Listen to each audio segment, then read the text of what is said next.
Australia is failing too many children. A new report laying bare the extent of that failure, with 1 in 3 kids across the country reading below the expected level. And while rural and regional kids are suffering most, even those at well-off schools are struggling. We think it is a preventable tragedy. There's work to be done to ensure teachers are equipped with up-to-date, best practice understanding of the most effective ways to teach reading. When it comes to that teaching, there are 2 schools of thought. The whole language approach, where students are taught to recognise whole words rather than sounding them out. Which took the view that reading was a natural process and that students acquired reading through immersion in rich literature and text. And the structured literacy approach, where words are broken down into groups of sounds strung together.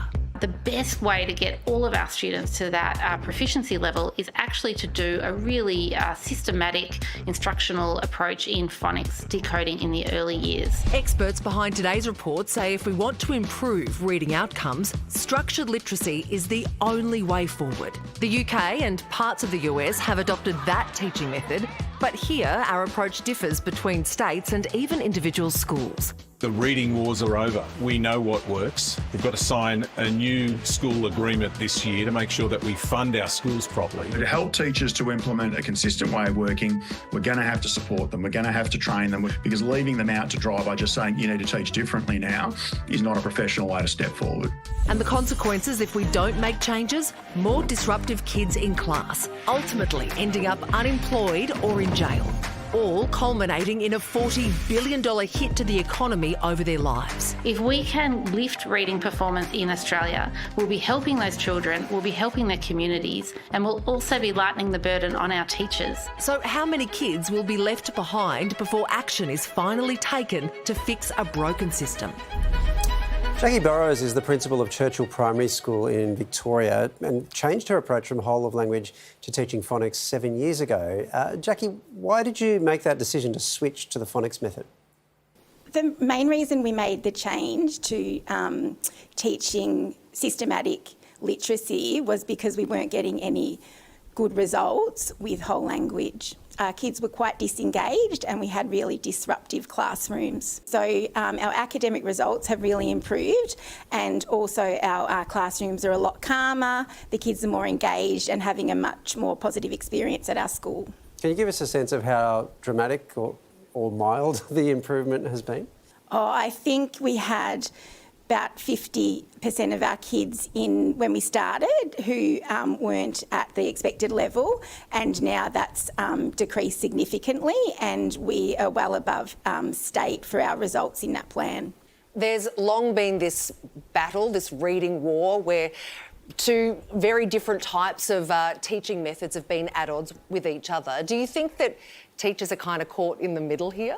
Sometimes I think they are. I think there's a little bit of misinformation about the 2 types, I guess. And, systematic literacy instruction does include not just phonics, it includes teaching vocabulary, and our kids still do book studies and novel studies, and they're exposed to really literature. So I think that there's maybe not the understanding of both of the types of approaches, but one is definitely proven to be more effective for most students most of the time. I think most adults, went to school a long time ago, are kind of surprised that there is a difference of opinion on this, because they all learn how to spell out words and they learn what letters go together to make what sounds. That phonics approach was really strong for a very long time.